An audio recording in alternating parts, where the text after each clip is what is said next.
back then, seeing a hip hop concert was one of the highlights of your whole life for the whole year. You can see concerts now every single month, every other week, and be pleased. But back then, nobody else had the courage, I guess, to mess with something that was, had no proven track record, something that had elements of difficulty because you had to bring people across the border and get work permits. And, some of these artists that I brought up here had never gone out of America before. So it was their first time going to a foreign territory when they came here. So they had to learn how to behave at the border. I remember BIZ MARKIE getting in trouble, cussing one of the immigration officials at the Fort Erie border.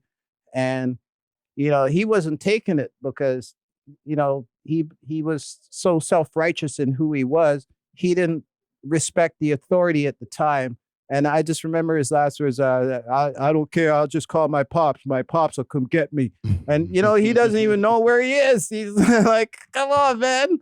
You're like 4 or 5 hours away from New York right now, bro. I'd have to plead and beg that immigration officer, like, look, these guys have never been out of, America before. Just trust me. Like, I've got this. Like, and eventually I got through. But, a lot of memories from back in those days, man. But being a promoter has been a privilege. I'm glad that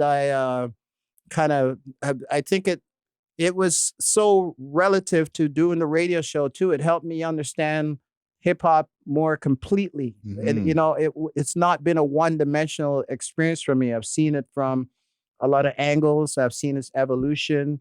I've seen it become political to non-political to becoming, completely barren and skeletal to becoming musical and poppy. We have hip hop now, not just hip hop. You know what I mean? Yeah. And I've seen people who could now say they own their own airplanes because of hip hop. I mean, who would have thought? You know what I'm saying? And women in hip hop now are stepping up and they're filling in the void that the men are leaving right now. That's open for innovation and creativity. So, it's constantly moving, constantly changing, and it's not music that I listen to every single day, but I'm making that music every single day now. I'm rapping every single day. I'm enjoying kind of my whole conversion into doing something years later that I could have been doing years ago. So yeah, we'll talk about that later, but no, you got me. It's a beautiful thing, man. And even with those shows, right?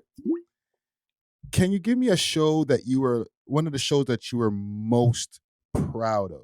Like this person, Eric B. and Rakim, man. Eric B. and Rakim? Yeah. I want to